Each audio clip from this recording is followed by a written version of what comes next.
Welcome, I'm Melinda Kinlami. Tonight, tragedy averted as Air Peace overshoots runway at the Port Harcourt International Airport in Rivers State. Accident Investigation Bureau begins investigation into incident. Petroleum pipeline explodes in the Oyigbo area of Rivers State. Several people feared dead as they attempted to scoop fuel from the site. Vice President Osinbajo assesses enforcement of presidential order on Apapa, Lagos gridlock, expresses satisfaction with level of compliance by port operators. And U.S. to impose additional sanctions on Iran to prevent it from obtaining nuclear weapons.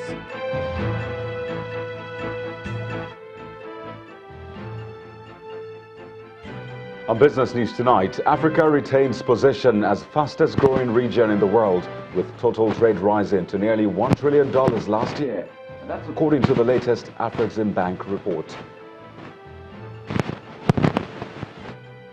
And on sports news tonight, Nigeria's Super Eagles squeezed past Burundi at the African Nations Cup in Egypt with Odion Ighalo's 77th minute goal to earn maximum 3 points.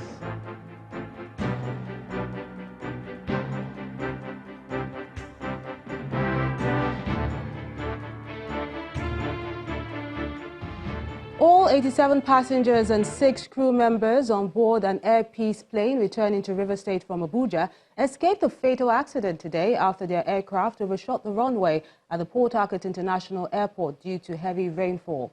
The management of the Federal Airport Authority of Nigeria says the aircraft was hit by heavy wind while it was about to land, forcing it to skid the runway for about 1,300 meters and 21 threshold into the bush. All passengers were successfully evacuated from the plane and driven to the arrival area.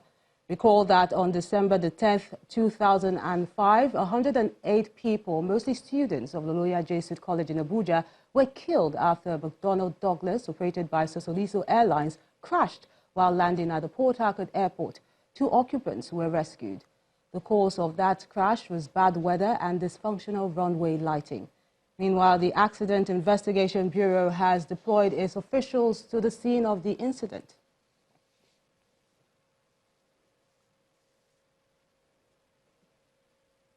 Now, let's get more perspective on what happened at the Port Harcourt Airport today. We're now being joined by the Managing Director of Aero Contractors, Captain Ado Sanusi. A pleasure having you on the News at 10.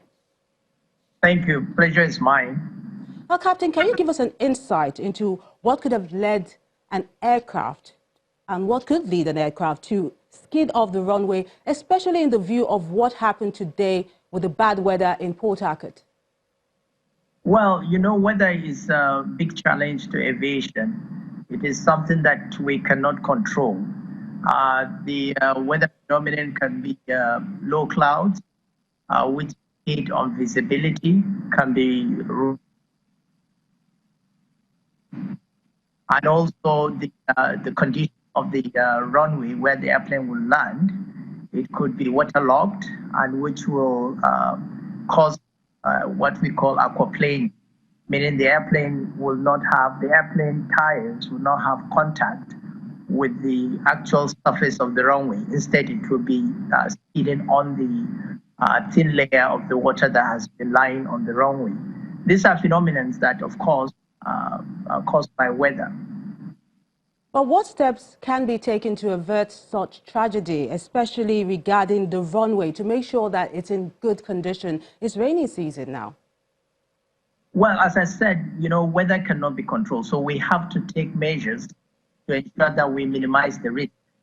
And the first thing is to accurately report the weather to the pilots. Secondly, to also accurately tell the pilots the condition of the runway.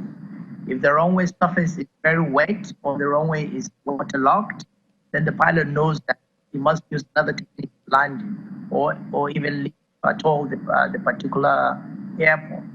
But most importantly, when we build runways, we should make sure that the runway is built on a crest so that no water will not be retained on the runway. That is how the runways are built.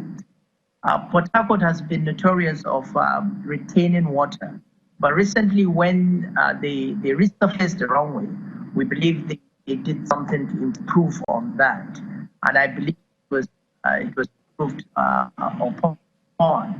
But we must also have accurate instrument of measuring the depth of water on the runway, and to tell the pilots the braking action of the runway, which the pilot will now make a decision whether to land or not to land. So, Captain Sanusi, would you say that the pilot handled the situation properly?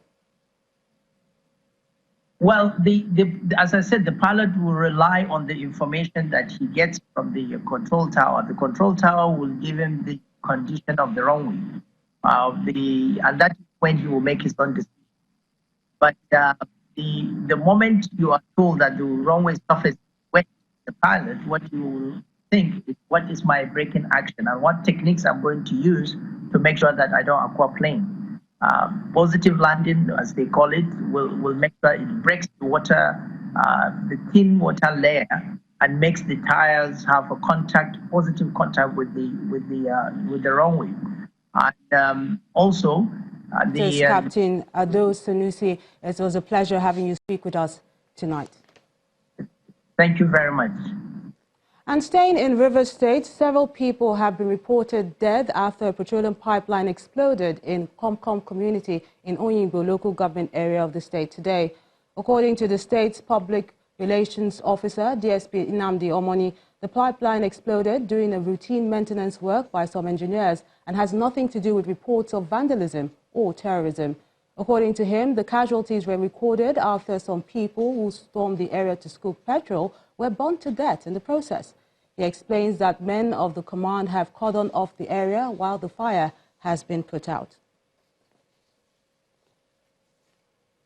To other stories now, the Vice President, Professor Yemi Osinbajo, visited Lagos today to supervise the progress made so far in efforts to clear trucks at the Apapa area. Professor Osinbajo is the head of the Presidential Task Force team working to offer solutions to the gridlock in Apapa. His visit comes a week after an approval of a 14-day extension request by members of his team and others involved in the clearance exercise, and he says he's pleased with the work done so far. In 2018, the Vice President, Professor Yemi Osinbajo, visited the Apapa axis to see the problems confronting the nation's premier port. The huge number of trucks on this road has over the years disrupted economic activities at the port. The ugly scenario prompted a directive by President Muhammadu Buhari on May the 22nd for the evacuation of all vehicles from the bridges and roads around Apapa. Following the expiration of the ultimatum, which was later extended, Vice President Yemi Osinbajo arrives in Lagos and heads to Apapa to assess the implementation of the presidential order. He says he's pleased with the level of work done. What I've seen so far, it's been largely satisfactory. I'm quite pleased with the pace of work. There are one or two things that we think would require a bit more, maybe a bit more speed. It takes a tour of the area alongside the state governor, officials of the Nigerian Ports Authority, and the Presidential Task Force team.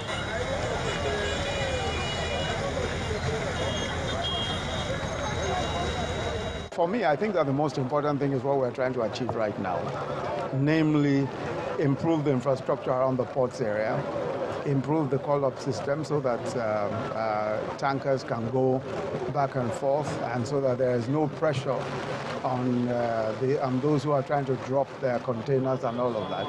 So there are several things that we're doing, in order to make it easier to use this port, and also in order for the entire trade experience, for the entire import and export experience as well. So we're dredging the Warri ports, we're using barges now and all of that. And also, as you know, the rail link from the ports, which is part of the Lagos-Kano rail link, the rail link from Apapa all the way to Ebute Metta and all the way out, will be an important part of the transportation, the transportation system out of the ports. given the level of progress made here, Nigerians expect that these changes will be permanent through strict compliance with the new rule to ensure a boost to socio-economic activities in the area. And shortly after inspecting the level of work done in Apapa, the Vice President left Lagos for the United States ahead of a meeting with his U.S. counterpart, Mr. Mike Pence, and other key groups in the country. The meeting is scheduled to hold on Wednesday, and before then, Professor Osinbajo will be meeting with the Council on Foreign Relations on Monday in New York. He will be discussing matters of mutual interest between Nigeria and the United States, while he will be speaking on the country's economic prospects and other related matters in his meeting with the Council on Foreign Relations. The Vice President is expected back in Abuja on Thursday. To politics now. The last is yet to be heard of the leadership tussle in Bauchi State House of Assembly as a High Court sitting in Al-Zare granted an ex parte order restraining Mr. Kawuwa Damina and Tuka Ibrahim from parading themselves as Speaker and Deputy Speaker of the State Assembly, respectively. They are the 18-member Speaker and Deputy who conducted a parallel election outside the State Assembly complex in front of a symbol of the maize. The order was granted after 13 members of the State Assembly went to court, seeking an interpretation of the Constitution regarding the actions of the 18 lawmakers. They were granted an interim injunction pending the hearing of the motion, which has been adjourned till July the 2nd. The two speakers have also been reacting to the court injunction, with each of them maintaining different positions. Yes, I saw on net that there was a court injunction granted yesterday, but frankly speaking, I'm yet to be served.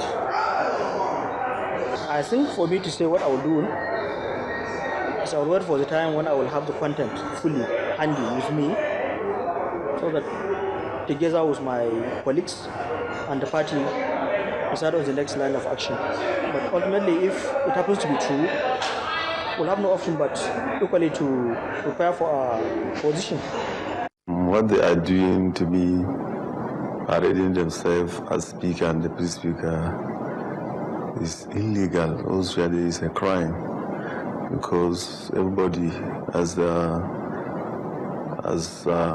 second timer and third timer legislators, they should know that what they are doing is against the law, because they know the processes that used to produce a Speaker and Deputy Speaker. They know it very well, and they know what we saw on the clips that went viral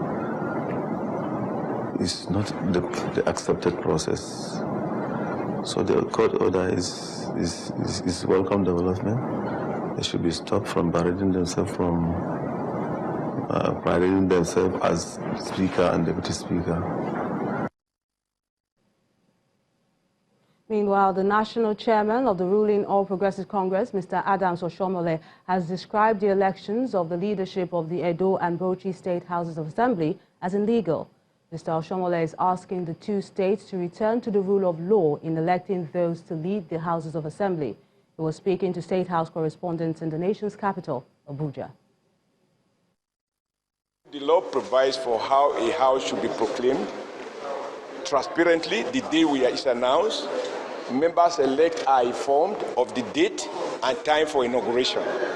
These are clearly spelled out in the Nigeria Constitution.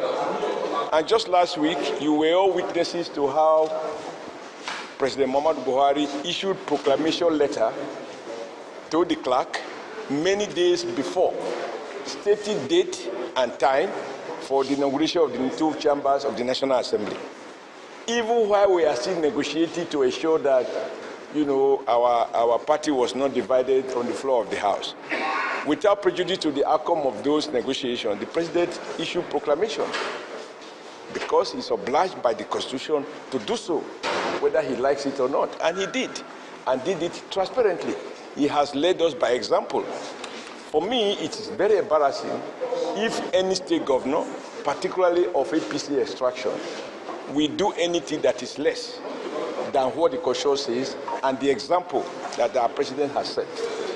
So, you know that what happened in Edo is that they did not publicize any proclamation letter. The members were not informed. They do the inauguration at 9:30 p.m., what in the Supreme Court judgment they call nocturnal hours. Business of Parliament are done transparently. They are not secret court. Now, you have 24-member House. 19 members protested. You have 6. You carry people with their short knickers. Even in the House, they have rules. They have dress code. In part 2, after the break, the Edo State government reacts to Mr. Oshomole's comments. Plus, one soldier dies as troops of the multinational Joint Task Force storm the Lake Chad area, killing at least 42 insurgents. Join us again.